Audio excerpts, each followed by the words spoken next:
खुलुमबाय बे समाव बडलेण्ड इंखं टेलिभिजननि स्टुडियोआव आं मिथिका नार्जारी दिनै मोनाबिलिनि गाहाय रादाबफोराव दङ। टुलानि जाथायाव हमजानाय साथाम डाक्टारा जामिन मोनबाय। मोनद' हारिनि ऐक्य मंचनि आसाम बन्द फोसावनाया माखासे ओनसोलाव गोहोम गोग्लैदों। गिबि मन्थ्रिया बसन्तुरा 2.0 खौ बेखेवबाय। आल्फा उदाङा तिनसुकियाव एम्बुसनि बिबान रुजुनबाय। धेमाजियाव पलिअ तिहार बिदाय फोरबो खुंदों। इएम गौतम दासआ बिपुल स्वर्गियारिनि नखराव खौरां लाहैदों। डायबिटिस सानजों लोब्बा लानानै बाक्सायाव फरायसाफोरनि गेजेराव डायबिटिस सांग्रांथि मेल। दानिया फैदो आबुं रादाबाव।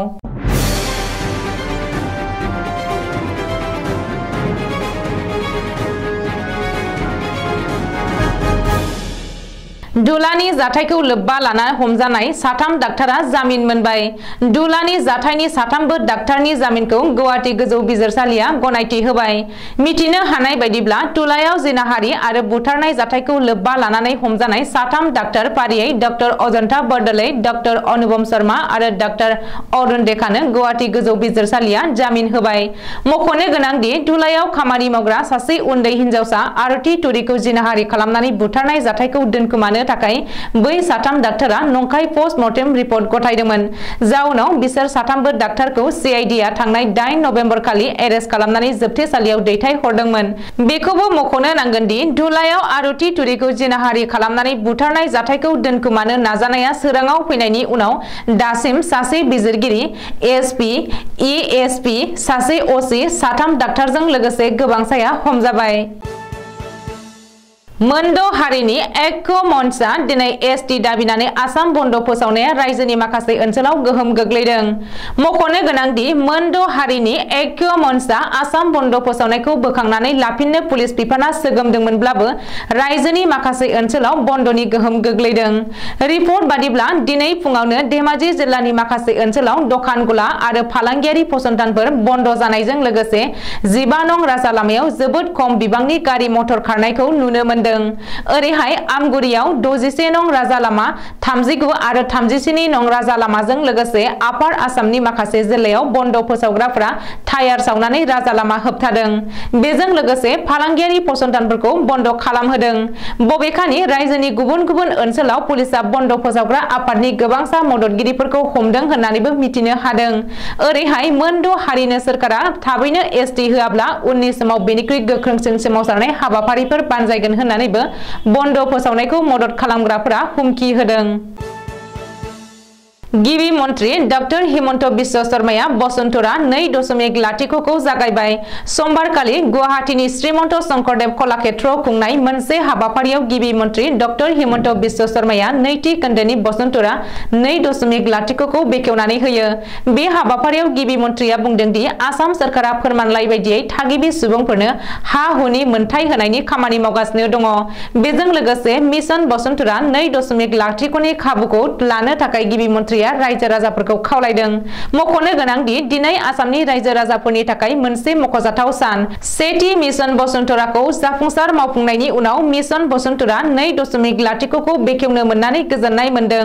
बेनि गेजेरजों जों हा-हुजों सोमोन्दो थानाय मोन 8 सिबिथाइफोरखौ होगोन होननानै गिबि मन्थ्रिया टुइटाराव लिरदों। आपार आसामनि तिनिसुकिया जिल्लायाव मैया समबारखालि पेट्रलिंआव थांनाय भारतारि आर्मिनि मोनसे टीमखौ एम्बुस खालामनायनि बिबानखौ फरेस्ट बरुवाया दैदेननाय आल्फा उदाङा रुजुनबाय। मैया तिनिसुकिया जिल्लानि भेङेरी दिगबै लामायाव भारतारि आर्मिनि सायाव गाग्लोबनाय जाथायखौ दिनै आल्फा उदाङा बिबान रुजुनदों। मख'नो गोनांदि आल्फा उदांनि मोनसे टीमा हाग्रा ओनसोलाव थाखुमानानै थाफैनाय खौरांखौ मोननायनि उनावनो भारतारि आर्मिया अपारेशन खालामनो ओंखारलांदोंमोन आरो बे समावनो आल्फा उदाङा आर्मि जवानफोरखौ जमनानै गाग्लोबो। बबेखानि आल्फा उदांनि सोद्रोमाफोरा जाथायसालियाव आईईडी बेफ्रु होनायजों लोगोसे रैखाथि जवानफोरजों मोगा-मोगि गावलायनायबो जादोंमोन। ओरैहाय बे जाथायाव उदखारिफोरा जखम जादों आरो जाथायसालियाव थैनि सिन मोनदों होननानै रैखाथि बिफाना दाबि खालामदों। ओरैहाय बे जाथायखौ लोब्बा लानानै आल्फा उदांनि सासे लिंकमेन जरहाटनिफ्राय हमनो हादों होननानैबो रैखाथि बिफाननि सुलुङाव फोरमायदों। धेमाजि जिल्लानि सिङाव थानाय सेरेन सिमेन्ट आरो डेकाफार्म दखरा अकिल आसाम गोरखा छात्र संघनि बानजायनायाव आरो सेरेन सिमेन्ट आरो डेकाफार्मनि थागिबि गोरखा समाजनि बानजायनायाव पलिय तिहार बिदाय समाज सरहखौ 15 आरो 16 नभेम्बर एबा दिनैनिफ्राय साननैनि हाबाफारिजों सेरेन गुदि फरायसालिनि गेलेग्रा फोथाराव खुंदों। बे तिहारखौ बिदा बिनानावनि आंगोआरि आरो सोमोन्दोआ गोख्रों थायो बे थांखिजों खुंनाय जायो। हाबाफारिजों लोब्बा लाखिनानै दिनै गिबि सानाव हारिमुआरि बादायलायनाय टपरी बानायनाय बादायलायनाय खुंनाय जायो। बाक्सानि बारापेटा मैनामाथा गामिनि बीएसएफ जुवान बिपुल स्वर्गियारिनि थैनायनि उनाव बिटिआरनि मावफुं सोद्रोमा गौतम दासआ फैनानै बिपुल स्वर्गियारिनि नखराव नुजाथिफैदों। थैनाय बीएसएफ जुवाननि नखराव लोगो हमफैयो आरो कन्डलेन्स खालामो बिटिआरनि मावफुं सोद्रोमा गौतम दासआ। 14 नभेम्बर समबारखालि बजालियाव मोनसे लामानि जाब्रबथायाव जायगायावनो जिउ गोमादोंमोन बीएसएफ जुवान बिपुल स्वर्गियारिया। बीएसएफनि 151 नं बेटेलियननि जुवाना उरिष्यायाव साख्रि मावगासिनो दङमोन। थांनाय 14 नभेम्बराव फिसाजोनि जोनोम सान खुंफुंनायनि थांखिजों 1 दाननि थाखाय सुटियाव फैदोंमोन जुवान बिपुल स्वर्गियारिया। नाथाय बजालिनि फ्लाइअभाराव गोजौआव गंसे ट्राकनि सौग्रावनायाव जायगायावनो जिउ गोमानो गोनां जायो बीएसएफनि जुवान बिपुल स्वर्गियारिया। बेनि उनावनो सुखु हायै दुखुजों भुगिनांनाय नखरनो गोहो होनो थाखाय रायज्लायफैयो आरो बीएसएफ जुवान बिपुल स्वर्गियारिया जाहाथे सोरगोआव आलो गोजोनै थाहैनो हायो बेनि थाखाय कन्डलेन्सबो खालामो बिटिआरनि मावफुं सोद्रोमा गौतम दासआ। मख'नो गोनांदि बीएसएफ जुवाननि बेबायदि हरखाब थैनाय जाथाया ओनसोल नाङैनो जोबोद दुखु नांहोदों। बाक्सा जिल्लानि सिङाव थानाय दलबारि एकलव्य मडेल रेसिडेन्सियेल फरायसालियाव ट्राइबेल थुलुंगा सानजों लोब्बा लानानै लोगोसे 14 नभेम्बर डायबिटिज सानखौ पिरामल सावस्रिनि बानजायनाय आरो एकलव्य मडेल रेसिडेन्सियेल फरायसालि बाक्सानि मददजों डायबिटिज सांग्रांथि सान खुंफुंदों। बे सानजों लोब्बा लानानै फरायसाफोरनि गेजेराव गाहायै डायबिटिज, गोजौ थैनि नारसिनथाय एबा हाइपारटेनसन आरो जानाय आदारफोरखौ लानानै सावरायलायनायखौ नुनो मोनो।